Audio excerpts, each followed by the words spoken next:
Hello everyone and welcome back to this channel. If you want to link your gift cards or membership cards to Samsung Wallet and you don't know how, well, this video is definitely going to teach you how to do it. The first thing you need to do is to ensure that your Samsung Wallet is installed and updated. Next, you're going to tap the Samsung Wallet app on your phone screen, actually your home screen or app drawer.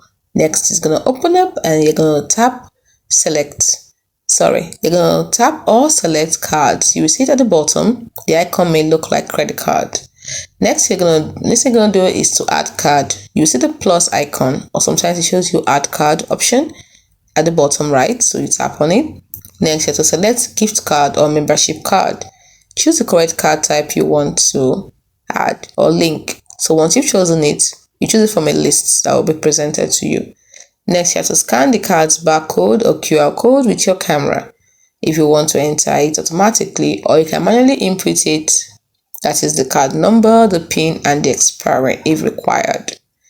Next thing you're going to do is to verify and save by confirming the details, then tap Save or Add option. Your card now appears in Samsung Wallet for quick use in stores.